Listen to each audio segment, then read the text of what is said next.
भले ही हमने कल इंडिपेंडेंस डे मनाया, पर क्या हम एक्चुअली स्वतंत्र हैं? इतना ब्रूटल तरीके से उनको मारा गया है, वो किसी एक इंसान के लिए पॉसिबल है नहीं। कैसे सीसीटीवी कैमरा नहीं हो सकता, कैसे सिक्योरिटी नहीं हो सकती, वो भी 3rd फ्लोर में जहाँ पे हुआ ये हत्याकांड। अब जनता का क्या कहना है? मतलब ना तो उसने कोई अश्लील कपड़े पहने थे, ना वो गलत जगह पर थी। आज मेडिकल कॉलेज के सेमिनार रूम में हुआ है, विद्या का घर है, उधर माँ सरस्वती को मारा गया है। हमारी बेटियां पढ़ तो रही है, लेकिन क्या पढ़ने की जगह पे पढ़ते पढ़ते जिंदा रहेंगे? उनको सेफ, ये बहुत बड़ा मुद्दा है।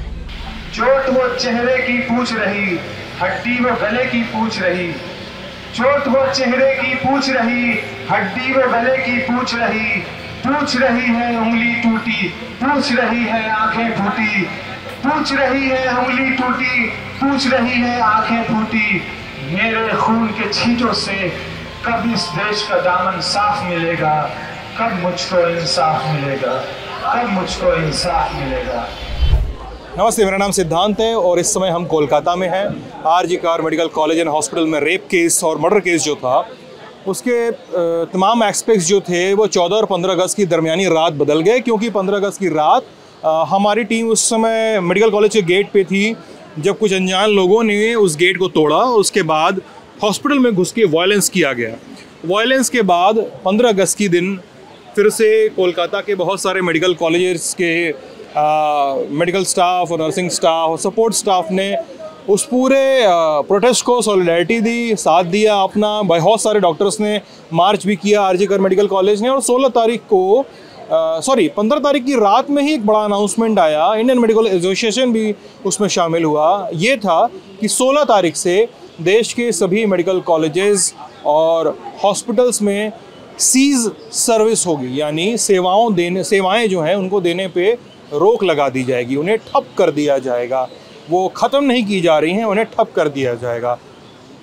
कोलकाता में हैं हम, IPHMR और SSK medical college and hospital. यहाँ पर भी डॉक्टर्स प्रोटेस्ट पे बैठे हुए हैं, वो भी सीज सर्विस में हिस्सा ले रहे हैं। उनकी भी अपनी अपनी डिमांड्स हैं। डॉक्टर्स हैं, इनसे बात करने में थोड़ा भाषा का बंध आएगा। हम कोशिश करेंगे कि हिंदी और अंग्रेज़ी में जितना बात कर सकते हैं करें, लेकिन उनके बातें हैं, उनके सवाल हैं, उनके इल्ज़ाम हैं, हम उसको समझने की कोशिश करेंगे। और ये भी समझेंगे कि RG Kar medical college and hospital ही नहीं, जो दूसरे हॉस्पिटल और मेडिकल कॉलेजेस हैं सूबे में और इस शहर में, वहाँ पे क्या स्थितियाँ होती हैं, खासकर फीमेल डॉक्टर्स के लिए। तो सबसे पहले कौन बात करेगा आप में से? कोई भी, जो भी हो। अच्छा, क्या ये बताइए, मैं आप लोगों से आपका नाम नहीं पूछूंगा, ठीक है, क्योंकि ये बहुत लेयर्स का है और कई हॉस्पिटल्स में मुझे लोगों ने बताया कि सीनियर्स परेशान करते हैं, टाइप की चीज़ें होती हैं। अब ये बताइए कि आप लोगों का जो प्रोटेस्ट है, मुझे पता है क्या है, लेकिन अगर आप व्यूअर्स को बताना चाहें कि प्रोटेस्ट आप लोग किस लिए कर रहे हैं, क्या है?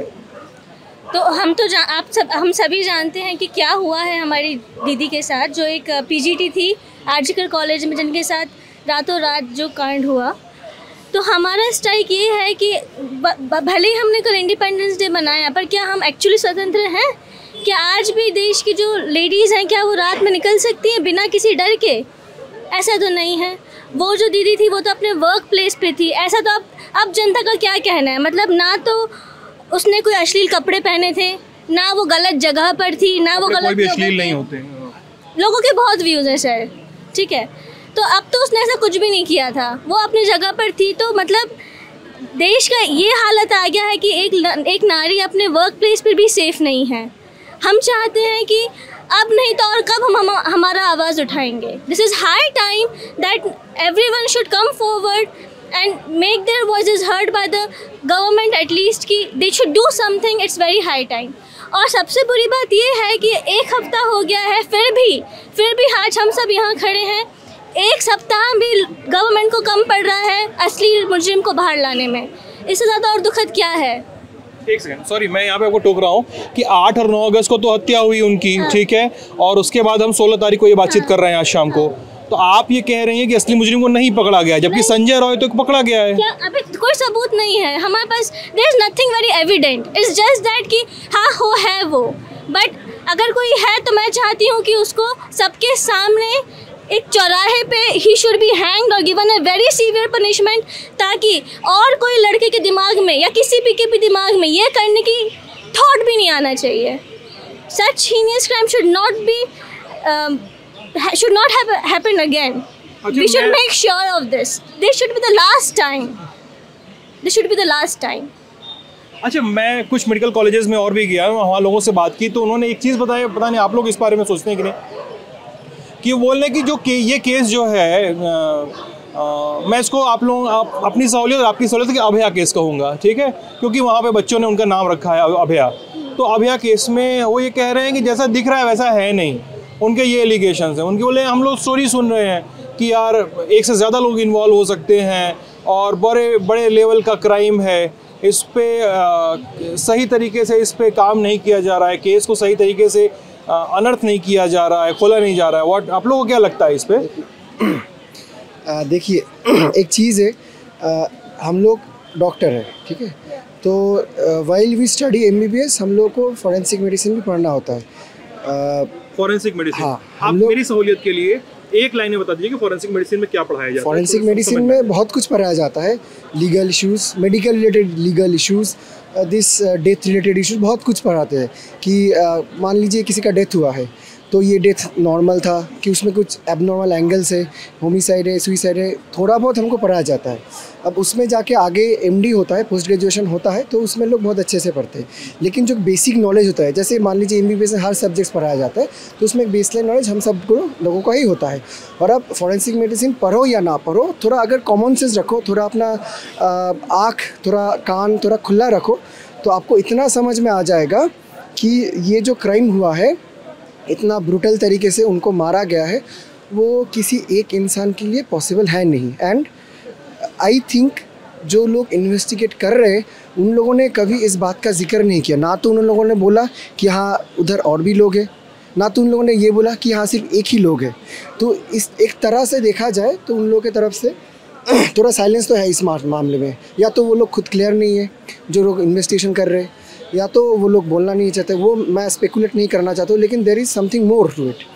और आप अगर अभी तो केस हैंडओवर हो गया है, CBI देख रहा है, वो लोग इन्वेस्टिगेशन करेंगे, तो जितना हम लोगों को लगता है there is something more to it जो आना बाकी है, और हम लोग विश्वास रखते हैं कि वो आएगा बाहर, एंड आना चाहिए। इसीलिए हम लोग अपना इधर प्रोटेस्ट कर रहे हैं, ताकि सब लोगों को भी ये लगे हम अपने तरफ से जितना हो सके हम करेंगे।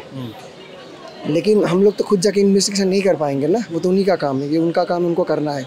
बस हम लोगों को एक बार याद दिलाने को पुश करना है, ताकि हमारा जो बहन है उनको अपना जस्टिस मिले, ताकि किसी और के साथ ये ना हो। आज मेडिकल कॉलेज के सेमिनार रूम में हुआ है, जो विद्या का घर है, उधर पढ़ाई करते हैं हम लोग, विद्या का घर है, उधर माँ सरस्वती को मारा गया है। दूसरे दिन किसी जगह पे भी हो सकता है, किसी इंजीनियर का अपने कोई मल्टीनेशनल कंपनी में भी हो सकता है, किसी टीचर का अपने स्कूल में भी हो सकता है। तो ये वार्ता पूरे देश तक पहुंचना चाहिए कि हमारे बेटियां पढ़ तो रही है, लेकिन क्या पढ़ने के जगह पे पढ़ते पढ़ते वो ज़िंदा रहेंगे, उनको सेफ, ये बहुत बड़ा मुद्दा है। तो बस इतना ही मैं बोलना चाहता हूँ। जिसमें लिखा है बेटी बचाओ बेटी पढ़ाओ, बेटी पढ़ी पर बची नहीं, ये हम लोगों को लगता है, इसलिए हम लोगों ने ये लिखा है। पढ़ तो लिया लेकिन बच तो नहीं पाई, पढ़ी भी और बची भी नहीं। ये आप लोग को कब सीज सर्विसेज आप लोग का कब तक चलेगा? ये कब तक है? अभी इंडेफिनिट है या कोई टाइमलाइन है आप लोगों के पास? देखिए, ये हम लोग डे टू डे, हम सिचुएशन जो है, सर्कमस्टांसेस जो है, डे टू डे थोड़ा चेंज आ रहा है, थोड़ा प्रोग्रेशन हो रहा है, किसी दिन कुछ नहीं हो रहा है। तो इस मामले में हम लोग डेली डिस्कस कर रहे हैं कि किस ओर पे जा रहा है इन्वेस्टिगेशन, किस ओर पे जा रहा है, जस्टिस की तरफ जा रहा है, उससे हम सेटिस्फाइड है कि नहीं है। इसीलिए तो ये तो अभी बोल नहीं सकते, अभी वो टाइम है भी नहीं। अभी हम लोगों को कुछ ऐसा ठोस सबूत दिख नहीं रहा है जो हमको थोड़ा भरोसा दे कि हाँ हम लोग शायद वापस लौटे, कि शायद हम लोग हमारा बहन को जस्टिस मिल जाए। क्योंकि जो दोषी है कुछ तो नाम बाहर आए, कुछ तो बोले, बहुत चुप्पी सा है। क्या डिमांड्स हैं आप लोगों की?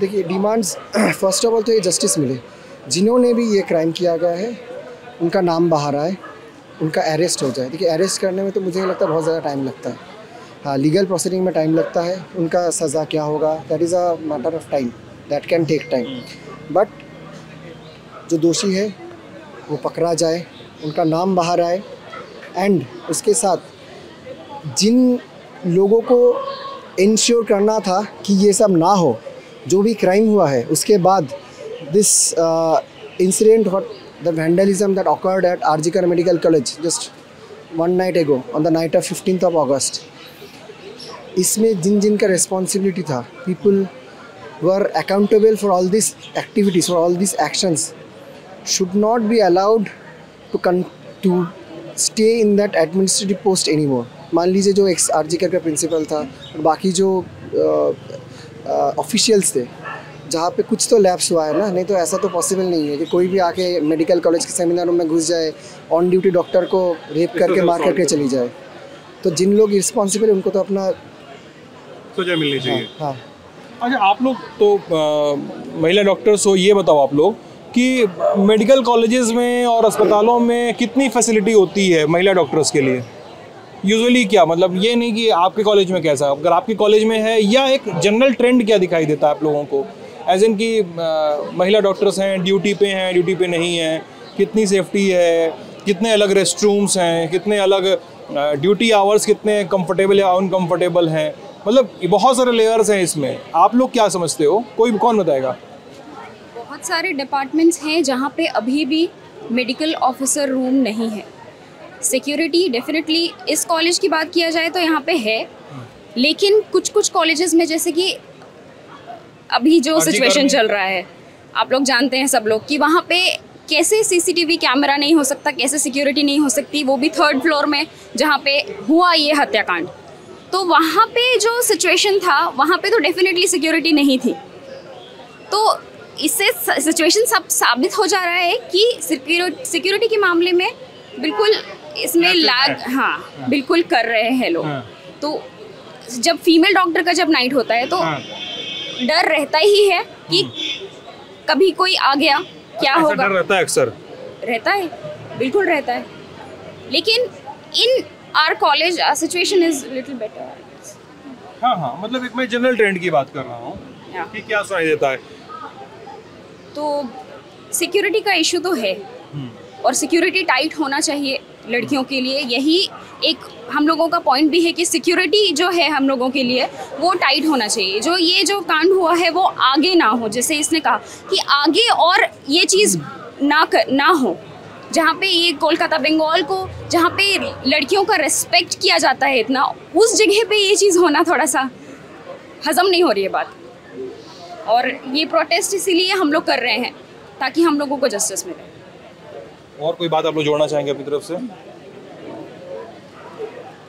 एक्चुअली ये जो सिक्योरिटी के मामला जो है, हम लोग कॉलेज या फिर दूसरे जो कॉलेज है वेस्ट बंगाल में, उधर क्या है, कुछ कॉलेजेस होता है जिधर सुपर स्पेशलिटी नहीं होता है। जैसे पेरीफेरी में कुछ कॉलेजेस है जहाँ सिर्फ ओपीडी आवर्स में ही लोग रहते हैं, बट आफ्टर 4 PM उधर कोई नहीं रहता है। पर इमरजेंसी तो रहता है, इमरजेंसी में बहुत लोग आते हैं। तो उधर जो गूंस जो जैसे आरजीकर में घुस आए, 15 अगस्त रात में आके ऐसे तोड़ फोड़ करके चले गए, ऐसे बहुत होता है। हम लोग सब न्यूज़ सुनते, अक्सर सुनते कि आज ये डॉक्टर मार खाए, कल ये डॉक्टर मार खाए। अब तो ये मारने से भी ज़्यादा में चला गया। अगर कोलकाता का ऐसे रेपुटेटेड कॉलेज में ऐसे हो सकता है कि female PGT, a female doctor, she was on duty, she was doing her duty, and in her own department, in her own seminar room, where the security, everyone thinks कि हाँ कहाँ पर मात्रा है ना, डिपार्टमेंट चले जाओ, हॉस्पिटल में घुस जाओ, तुम सेफ हो। But now what will they say to their parents? What will their parents say to them? जी कहाँ जाओ कि डॉक्टर ड्यूटी मत करो, तुम सब बोल रहे ड्यूटी करो। अरे हम ड्यूटी कहाँ करें? मेरा जो बहन, जो दीदी, जो लोग ड्यूटी करते वो कहाँ ड्यूटी करे? ऐसे जगह जहाँ घुस जाने पर रेप हो सकता है, मर्डर हो सकता है। पेरीफेरी कॉलेज में रात में जब ये लोग नाइट ड्यूटी देते हैं, अगर 10 मान लीजिए आज हम लोग ड्यूटी करने चले गए, रात में 10 जन अगर आ गया, एक बार में इधर नहीं लगेगा कि हाँ हम लोग मर्डर हो सकते हैं, रेप हो सकते हैं, तो माथा कैसे काम करेगा हम लोगों का? सब बोल रहे हैं ड्यूटी करो, ड्यूटी करो, ड्यूटी कैसे करें हम लोग? हम लोगों को बोलिए हाँ आप सेफ है, कोई आप लोग को हमला नहीं करेगा, वो तो नहीं बोल रहे। हम लोग तो वही मांग रहे हैं कि सिक्योरिटी दो, जिसके साथ वो ये हुआ है उसको जस्टिस दो। जो एक आदमी को पकड़ लिया, बोल रहा है हेडफोन मिला है उसके डेड बॉडी के साइड से। अरे भाई फॉरेंसिक मेडिसिन चीज़ होता है, सबको पता है कि डीएनए कुछ होता है जहाँ सस्पेक्ट के साथ, हम डॉक्टरों को पता है। आप पूछ रहे थे कि हम लोग कितना देर चलाएंगे, हम लोगों को थोड़ा प्रोग्रेस दिखाइए। हम लोग हाथ जोड़ के बोल रहे हैं, हम लोगों को थोड़ा प्रोग्रेस दिखाए कि हाँ कुछ हो रहा है। प्रोग्रेस कुछ नहीं हो रहा है। इधर आके evidence tampering of evidence, sorry, एक जगह जहाँ क्राइम हुआ है, सबको पता है जहाँ क्राइम हुआ है उधर कैसे आके कंस्ट्रक्शन का वर्क, रेनोवेशन का वर्क कैसे हो सकता है? Common people, everyone can understand कि कैसे हो सकता है। This is a crime. Crime को जो कोई बोल रहा है कि नहीं क्राइम नहीं है, उसको मतलब सप्रेस करने के ट्राई कर रहे हैं, वो भी क्राइम है। Crime is crime. Just give us some report कि हाँ ये प्रोग्रेस हो रहा है, we are here, we have taken oath, we know our duty, but we will serve our duty, we know that people are suffering, but when it comes to our right, there should also be the right for our duty. This is our basic need, and it's a shame that we have to fight for our basic need, that is protection and nothing else. एक बात बताइए कि आप लोगों पर क्या कोई ऐसा पैसिव प्रेशर या इस तरह की पैसिव चीज़ें हैं क्या कि आप लोग प्रोटेस्ट खत्म करो अथॉरिटीज़ की तरफ से या किसी और की तरफ से? क्योंकि होता है कोई भी प्रोटेस्ट शुरू होता है, जब इस तरह की पब्लिक सर्विस में प्रोटेस्ट होता है तो कोशिश की जाती है कि प्रोटेस्ट खत्म हो। ऑब्वियसली सब सरकार तो यही चाहती है कि प्रोटेस्ट खत्म हो जाए, सरकार क्यों चाहेगी प्रोटेस्ट चलता रहे? तो इस तरह के कुछ हो रहा है आप लोग का भी? एक चीज़ मैं बोलना चाहता हूँ इधर एकदम क्लियरली। इधर right now you are working in this hospital, में studying in this hospital, right? But इस हॉस्पिटल में कोई भी सर्विस बंद नहीं है। फर्स्ट ऑफ ऑल कोई भी सर्विस बंद नहीं है। हम लोग इधर पढ़ने आए हैं, वे स्टूडेंट्स यार, कोई एमडी कर रहा है, कोई एमएस कर रहा है, कोई डीएम कर रहा है, कोई एमसीएच कर रहा है, राइट? तो हम लोग इधर पढ़ने आए हैं, लेकिन we are not the employees of this hospital. You have to understand, ये समझना चाहिए। स्टूडेंट्स हैं या हम लोग स्टूडेंट्स हैं। तो हम लोग जब पढ़ते हैं, पढ़ने के साथ साथ हम लोग का एक पार्ट ऑफ दिस करिकुलम रहता है कि हम प्रैक्टिकल तरीके से सीखते हैं। हाँ, तो सीखने के जब हम सीखने जाते हैं तो उसी में हम लोग को थोड़ा ये वाला काम करना पड़ता है, करते भी है। ठीक है, डॉक्टर भी वही कर रहे हैं। हाँ, तो बेसिकली थिंग इज़ दैट ये जो हम प्रोटेस्ट कर रहे हैं उसके चलते हम लोग अपना ये वाला काम को अपने तरफ से बंद रख रहे हैं। लेकिन जो इस हॉस्पिटल के एम्प्लॉइज़ है, जो डॉक्टर्स है, जो मेडिकल ऑफिसर्स है, जो हमारे प्रोफेसर्स है, सर्स है, फैकल्टीज़ है, they are working, they are maintaining everything. आप किसी भी टाइम, अगर आपको मेरा बात पे भरोसा नहीं हो रहा है, आप किसी भी टाइम आप हमारे ओपीडी में सुबह आ जाओ। आप देखो हमारे सर लोग पेशेंट्स देख रहे हैं, पेशेंट्स आ रहे हैं दूर दूर से, गांव से, दूर के स्टेट से, इधर तो बहुत दूर से लोग आते हैं दिखाने, सबका ट्रीटमेंट हो रहा है। तो इस जस्ट दैट हम लोग अपने तरफ से नहीं कर रहे। और इस बात के लिए हम इतना ही बोलना चाहते हैं कि कहीं कहीं लोगों में ये गलत अफवाहें फैलाया जाता है, किसी का एजेंडा होता है, किसी लोगों का, जो जिन लोगों को हम खुश नहीं कर पा रहे अपने ये प्रतिबाद से, उन लोगों को ऐसा लगता होगा तो दबाना तो चाहते ही होंगे। लेकिन ऐसा सच डायरेक्टली तो हम लोग का भी कुछ बोला नहीं गया है। लेकिन बस मैं इतना बोलना चाहता हूँ, जनता हमारे साथ है। जनता हमारे साथ है कि नहीं है, जस्ट 2 दिन पहले ही सब लोगों ने देखा है। पूरे बंगाल में रात में सब लोग इकट्ठा हुए थे, और हम लोगों के पेशेंट जो हम लोग इस हॉस्पिटल में काम करते, वार्ड्स में तो हमारे बहुत से पेशेंट के रिलेटिव्स आते जो भर्ती है, वो इधर आते, हम लोगों से मिलते, आके बोलते कि बंगाली में बोलते कि बाबा तुम्हारा भालो करछो, আমরা তোমাদের পাশে আছি। मीन्स हम लोग आप करो आप लड़ो। हम समझते हैं कि ये गलत हो रहा है आपके साथ। अगर आप ही लोग जिंदा ना रहेंगे, अब आखिर आप लोगों के साथ ऐसा होगा तो आप कैसे 10 लोगों को और जिंदा रख पाएंगे, है ना? तो ये तो बहुत बेसिक सा चीज़ है। ठीक है, तो अगर आपको मेडिकल सिस्टम समझना हो देश का, तो देश के जो इस तरह के जो बहुत सारे डॉक्टर्स हैं, PG training doctors, MD MS करते हुए हैं, ऑब्वियसली मेडिकल कॉलेजेस में कंसल्टेंट्स और प्रोफेसर्स जो होते हैं, जो सीनियर डॉक्टर्स होते हैं, वो क्लास लेते हैं, पढ़ाते हैं। लेकिन ओपीडी ख़त्म होने के बाद इमरजेंसी सर्विसेज में, वार्ड्स में इन्हीं डॉक्टर्स की ड्यूटी लगती है। वो पेशेंट्स को मैनेज करना, हेड टू टेल मैनेज करना, शुरुआत से लेकर अंत तक देखना, एडमिशन करवाना, दवाइयाँ देना, जांच करवाना, ये सब चीज़ें करवाना ये डॉक्टर्स ही किया करते हैं। इसीलिए जब डॉक्टर्स की कॉल आज ली गई कि आप ये सारे लोग आज से प्रोटेस्ट पे जाएंगे, तभी मिनिस्ट्री ऑफ फैमिली और हेल्थ वेलफेयर ने एक नोटिस जारी किया कि डॉक्टर्स के खिलाफ कोई भी हिंसा हो पूरे देश में तो 6 घंटे के अंदर उसका संज्ञान लिया जाए और पुलिस कार्रवाई की जाए। मेडिकल सेवाएं जो देश में हैं उस पर असर पड़ा है और पड़ना भी चाहिए, क्योंकि देश के ही एक मेडिकल प्रैक्टिशनर को देश में एक ऐसे राज्य में जहाँ पे कानून की तायदगी की जाती हो वहाँ पे इस किस्म की बर्बरता का सामना करना पड़ा है। हम इस मुद्दे पे बने रहेंगे, हमारी रिपोर्टिंग चलती रहेगी। आप ललन टॉप के साथ बने रहिएगा। Thank you.